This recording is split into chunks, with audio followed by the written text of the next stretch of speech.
This is WKYT This Morning. Good Friday morning to you. Thanks so much for joining us. I'm Michelle Chamberlain. And I'm Bill Bryant. And what a wonderful weekend it is in Kentucky, of course, the Derby weekend. It is Friday, May 6th, and we're glad you're along with us. Now at 6, violence at the annual Pegasus Parade has police stepping up security ahead of the Kentucky Derby. Why dozens of employees at a Kentucky university could soon be without jobs. And how you can enjoy Oaks Day and the Kentucky Derby without leaving Lexington. And we have those temperatures in the 40s early this morning. It's a little bit chilly early this morning once you step out the door, but at least it's dry, right? Hit the afternoon, a nice one in store, roughly 70 degrees. But it's all about the Derby Day. Are we going to see storms rain on our parade or our Derby? I'll have that coming up in just a few minutes. And let's get right to the news. Thousands of people are in or headed to Louisville this weekend for the Kentucky Derby, and security is tight. And already there's been a shooting during the annual Pegasus Parade, one of the pre-Derby events. WKYT's Mark Barber is tracking the investigation of that at our live desk. Mark? Good morning, Bill. Since Derby events draw hundreds of thousands of people, security has always been a top priority for law enforcement. This morning, security is even more of a concern after there was a shooting at the festival's oldest and inaugural event. 2 teenagers were shot just steps away from the Pegasus Parade as it threaded its way through downtown Louisville yesterday. Police say 2 15-year-olds targeted a 17-year-old boy, but a 14-year-old girl was also caught in the crossfire. Officers arrested the 2 shooters quickly, and they say they're also ready to respond to any safety concerns during Oaks Day and the Derby. While hundreds of Louisville police are on Derby detail this weekend, the FBI will also have agents closely watching the crowds to make sure fans stay safe. Coming up at 6:30, we'll take a look at what the FBI has been doing to prepare for the large event. I'll also go over the list of what you can and cannot bring into Churchill Downs. Spoiler alert, you're going to have to leave that selfie stick at home. From the live desk, Mark Barber, WKYT. All right, and there are some rules to observe, and so we'll have that in just a few minutes. But, you know, you really don't have to go over to Louisville to enjoy the Derby. Things will be happening everywhere, and one place that is going to be seeing a lot right here in Lexington out at Keeneland. Yeah, WKYT's Mike Byers live at Keeneland where the party is about to get started. Good morning there, Mike. Good morning, Michelle. That's right. Keeneland will be the place to be this weekend. It's going to be a great time out here. The event kicks off today, this morning, with the Kentucky Oaks, finishing up tomorrow with the Kentucky Derby. They're calling it the world's largest Kentucky Derby celebration, so you're going to want to make sure to be a part of that. The gates open at 9 a.m. each day. Admission is free today for Oaks Day, but it will cost you $5 to get in tomorrow for Derby Day. The fans will be able to watch and wager on all races from Churchill Downs on the big video board. This to go along with the more than 1,000 TVs that will be playing all the racing action. Families will also be able to picnic in the paddock and walking ring. Now, the party in the paddock kicks off later today from 4 to 7. There will be live music and drink specials. It'll be the perfect place to watch the Oaks, which has a post time set for 5:49 p.m. Coming up at 6:30, I'll take you through the full events that will be taking place here tomorrow for Derby Day. Should be a great time this weekend here at Keeneland. Live at the track, I'm Mike Byer, WKYT. All right, so a place to have fun nearby if you want to do that. And of course, a lot of other folks will just be having events in their homes and so forth. It's a great time. And it's kid-friendly, so remember that. You can bring your kids. Time this morning is 6:03 on WKYT. Facing a nearly $10 million budget deficit, Morehead State University's president is proposing to eliminate 64 positions. Administrators say the university has been hurting financially because of declining enrollment and nearly a decade of cuts in state funding. MSU President Wayne Andrews' plan to make up the deficit includes revenue enhancements, spending cuts, and layoffs. More than 30 of the 64 positions that he is proposing doing away with on campus are already vacant. That still means 30 people would be losing their jobs. Administrators say President Andrews' proposal would make up for all but a little more than $1 million of the deficit. They will present final budget recommendations to the Board of Regents coming up on June 10th. A Lexington neighborhood is helping the family of a young construction worker who died in a trench collapse. Investigators say 22-year-old Tyler Williams of Menifee County was working on a construction project on Todd's Road Wednesday when he died. A woman who lives nearby has set up a fund to help the young father's family. Williams leaves behind a wife and 3 young children. I'm married, I have 2 boys, and I couldn't imagine what our family would do if one of us wasn't able to come home one day. So I just, you know, being a wife and being a mother, I wanted to do something to help. He worked hard every day. He was so wise beyond his years. If you would like to donate to the fund, we have information on WKYT.com. Police have arrested a man who they say locked his children in their bedroom. Kenneth Martin is charged with second-degree criminal abuse. London police say they were working off of a tip when they went to his home and noticed a deadbolt lock on a bedroom door. They told Martin to remove the lock, and when they went back to check on the children later, they say the deadbolt was gone, but the door was tied shut, with children still inside. A judge has ruled that 4 people charged in connection to the murder of a Clark County woman will stand trial separately. Police say 19-year-old Amber Caudle died in December 2014 when a stray bullet came through the ceiling of her Winchester apartment and hit her. Police later arrested Aaron Staley, Christopher Robinson, Lamont Wilkerson, and Lillian Barnett. Robinson will go on trial first in January. Coming up on 6 minutes after 6 on WKYT this morning, one of Lexington's 2 Gordman stores is closing. A closing sale is now underway at the Gordmans in Hamburg. The department store says after looking over some options, they decided not to renew the lease at that location. The Gordman store near Fayette Mall is staying open. Now, your zone-by-zone forecast with meteorologist Micah Harris. So chilly start once again early this morning. You will need that light coat before you take off. The good thing is you won't need the raincoat. So that's good news, right? 46 degrees here in Lexington. We're at 45 now in Madison County and also Garrett County, Jessamine County. Good morning to you guys. As you work your way down 27, things are looking good anywhere you go. 42 degrees now in the London-Corbin area. That goes for Williamsburg and Saxton, Middlesboro, also Barberville. There you go in Union College. Good morning to you guys. As you walk out the door, yeah, it's a chill in the air, but it warms up very rapidly. We finally get some sunshine in the forecast and dry conditions. 69 degrees, you gotta love that. So right around 70 degrees, mixture of sun and clouds, really good day in store. There is a very slight chance of rain, can't rule that out for south and southeastern Kentucky. I mean, the farther you go toward, you get toward Virginia and also Kentucky border and West Virginia, Kentucky border, yeah, that's way far east. That's the best bet at seeing a passing light shower. Other than that, I think we'll be dry. Heading off toward the evening, no problem. So any plans you have going on later on this evening, heading out to dinner, yeah, I don't see any issues whatsoever. Let's talk about your Kentucky Derby weather. Start off in the day. Day looks good. Remember, only a 10% chance of rain during the daylight hours. Once we hit late in the afternoon off into the evening hours, that's when these storms move on in. I would say right around 6 p.m. Remember, post times at 6:34. Right around 6 p.m. we could have a few rumbles of thunder in the northern areas, and that goes for 8 p.m. still north of I-64 is your best bet to see a few rumbles of thunder during that time. So that's something to really watch out for. Remember, if you advance this 2 hours ahead, I mean, you're seeing pretty wet conditions during the race time. So hopefully we can keep it after race time. Let me break it down for you a little bit better. If you're not looking at the screen, check out the screen. This is your best bet to actually see some storms during post time, during that time that everybody's gathered around the TV. Everybody's hoping that these storms stay away from Louisville and hoping these storms stay away from their backyard with all the festivities and events going on. After race time is I-64 southbound near race time, not right at, but near race time, whether that's 5 p.m. or whether that's 7 or 8 p.m. That's when you're looking at far northern Kentucky. That is your best bet. But as of right now, I'm leaning more toward not seeing storms at race time, leaning more toward afterwards. But those are pretty strong storms, too. We need to watch those very closely. Yeah, and the Derby, a lot of it's about the fashion. So everyone's hoping that the rain is slowly coming in. Absolutely, you're right. Thanks so much, Micah. Each morning we bring you weather and traffic together. Here's Officer Don with a look at what's happening on the roads. Good morning to you. Good morning. Well, the first look at the circle, and it looks like we're moving okay on the inner and outer loop. Same deal on Man-O-War. Checked it from I-75 over to Versailles Road. No problems to report just yet. Let's get a look outside, and we'll show you overall Lexington traffic flow this morning. Give you an idea what to expect inbound Harrodsburg Road, also on Clays Mill, Nicholasville Road, and a little closer to downtown. As far as drive times go, so far to Nicholasville, it looks about normal, or from Nicholasville, 12 to 15 minutes to Lexington. Versailles running about 10, and from Paris, 18.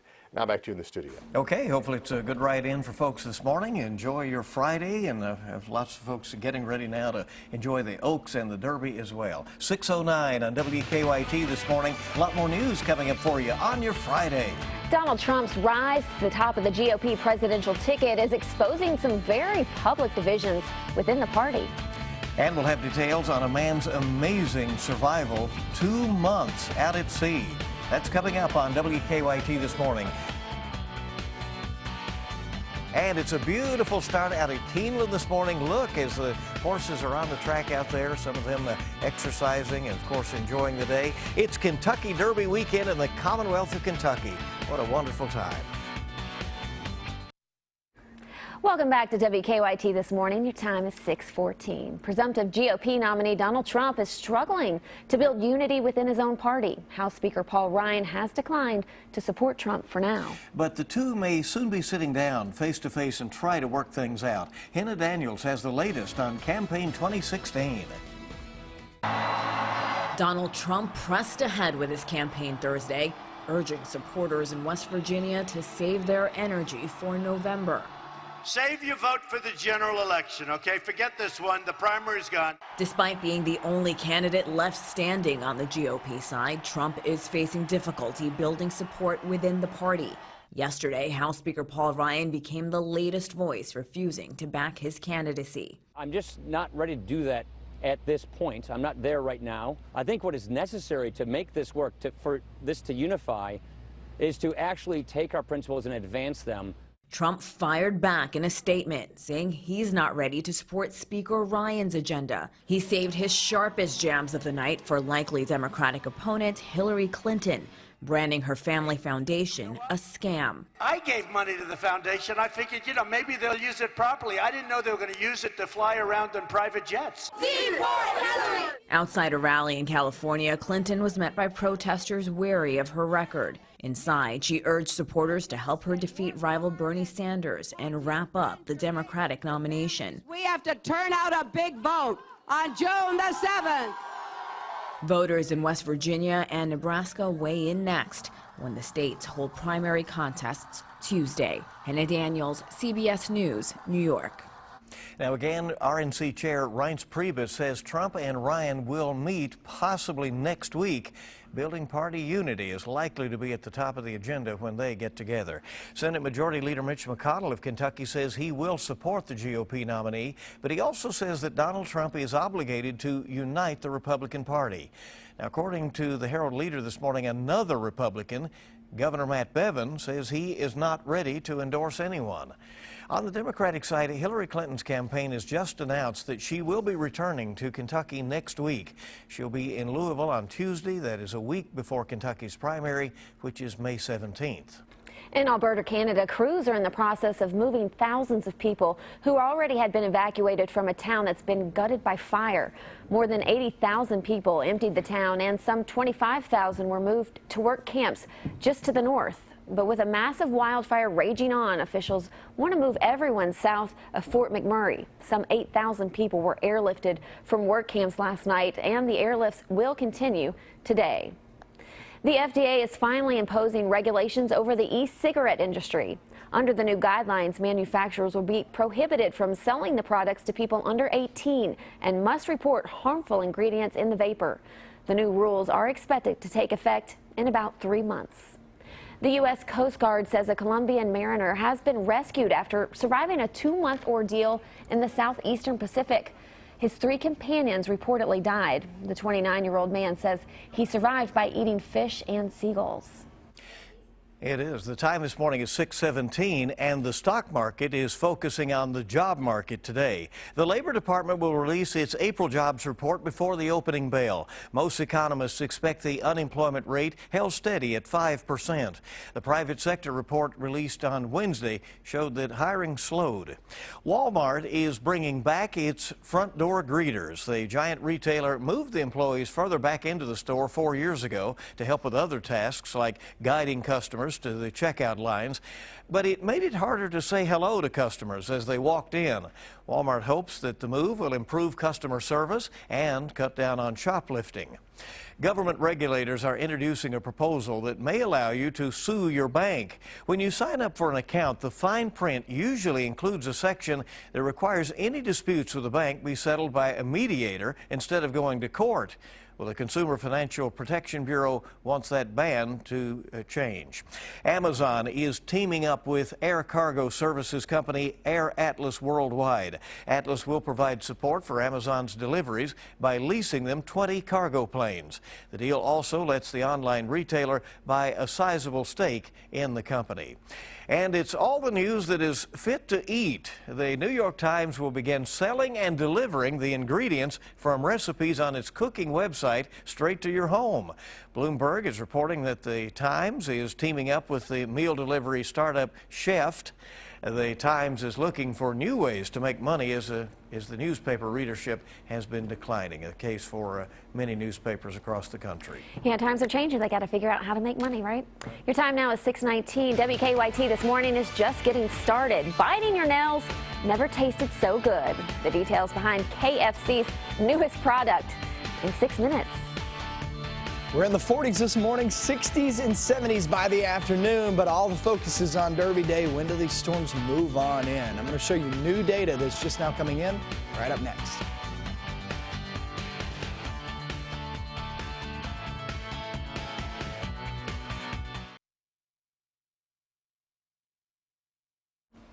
Good morning. Welcome back in. It is 6:22. We're in the 40s this morning, so it is chilly, but a beautiful day on the way. Beautiful Today, day indeed, but you're going to need your coat this morning. That's right. Police are questioning 2 teenagers after a shooting during an annual Derby week event. And that's what's trending at this hour. Louisville police say a 17-year-old boy and a 14-year-old girl were both shot during last night's Pegasus parade.